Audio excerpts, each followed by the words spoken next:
To say that the MK party is a significant force in South African politics would be an understatement. In fact, it would be the understatement of the century.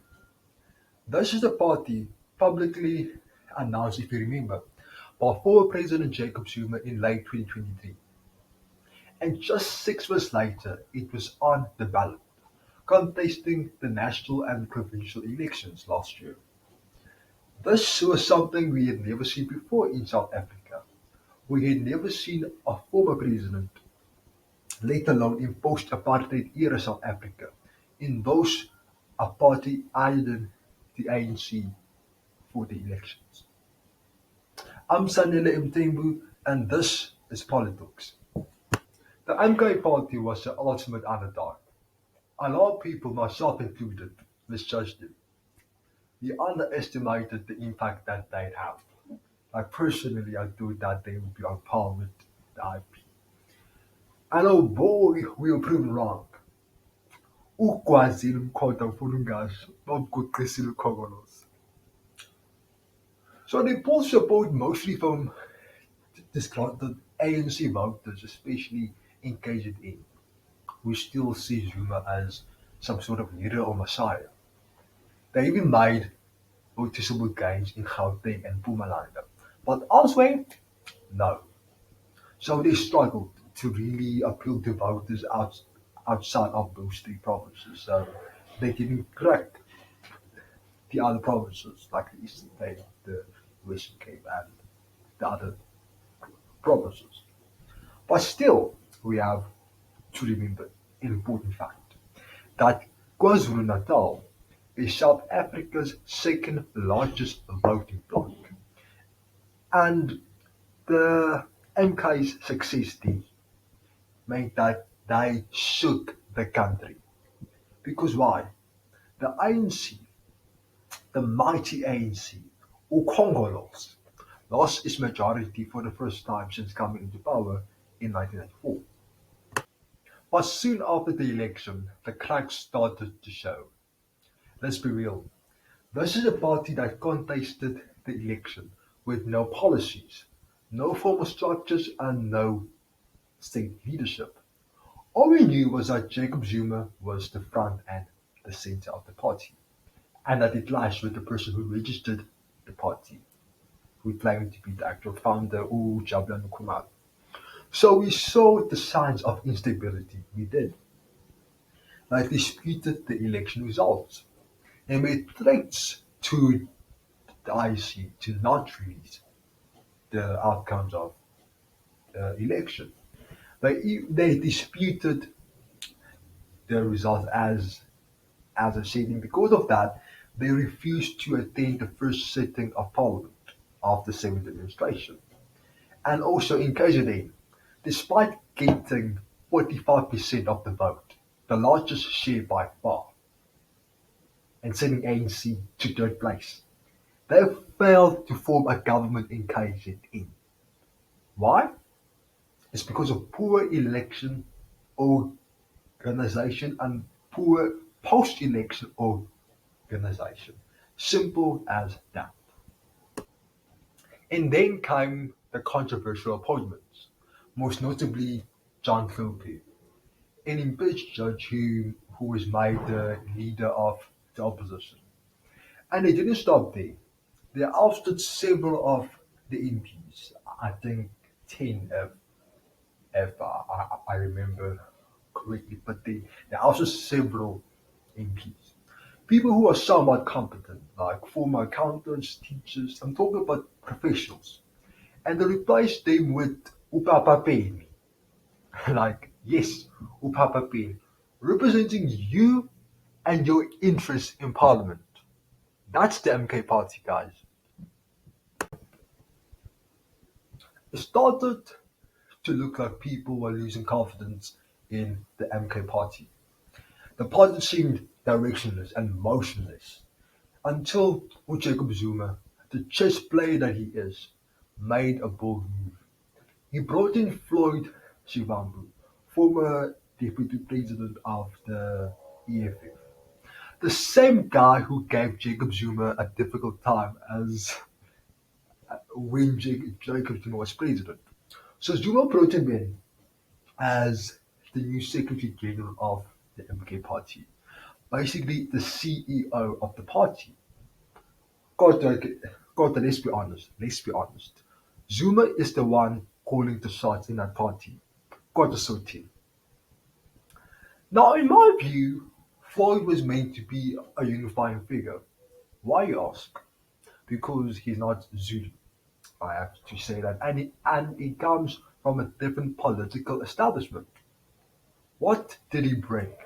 He brought credibility. He brought political experience. He was basically the brains behind the EFF. He, he basically built the EFF. And to the outsider, his appointment looked like a smart move from the MK's part.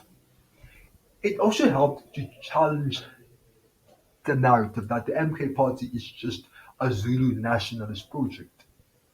But then things fell apart quickly.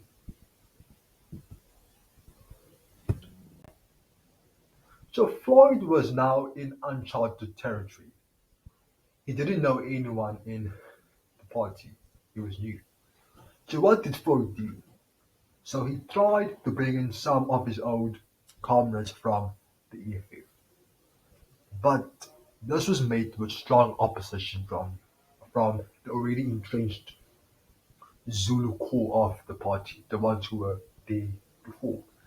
Mornene wasn't having it. And there's a stereotype that we as Zulu people, we don't take orders or we don't answer to anyone who's not Zulu. And like it or not, this is what we saw. It ex- the tension, we could see the tension, they exploded in public. This was made obvious when Duduzile Zuma, Jacob Zuma's daughter, and also a significant member of the MK party. So she went to Twitter late at night to insult Floyd Shivambu. So she called Floyd Shivambu the worst thing to happen to the party. And well, she later apologized, but the damage was done. We could see, we could see. So the party is now split, in my opinion. It's split because you've got the traditionalists, the people who are loyal to the Zuma's original order, and you got the progressive visionaries who want the MK to evolve into this pan-African socialist Marxist organization. And then came the final nail in the coffin. So over Easter, Floyd Shivambu flew to Malawi to visit Shepherd Bushiri, that criminal and fugitive pastor. So birds of a feather? I don't know, but it definitely caused a stir.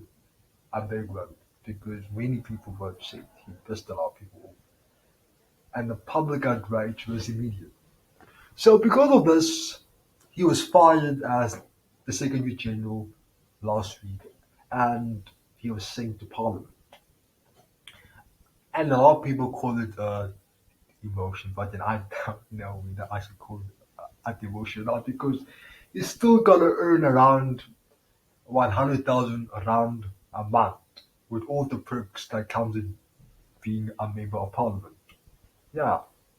And you know what, Foot?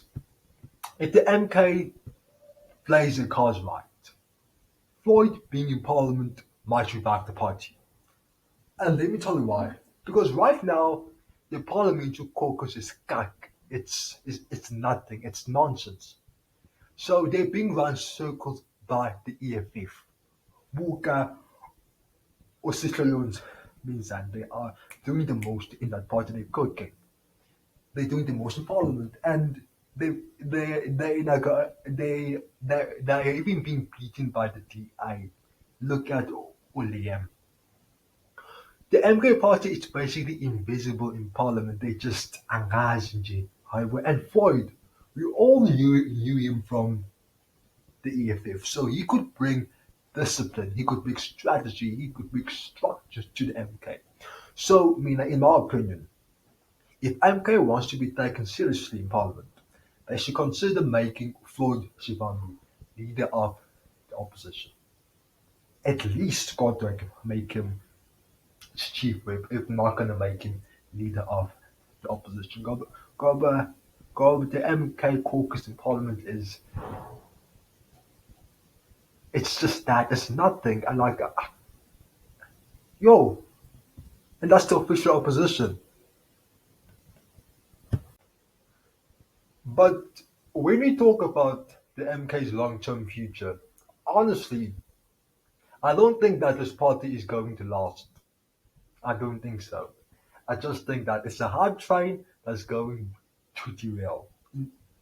In Zulu we say, umlilo wamaphepha lo, uzophela manje, masinyane.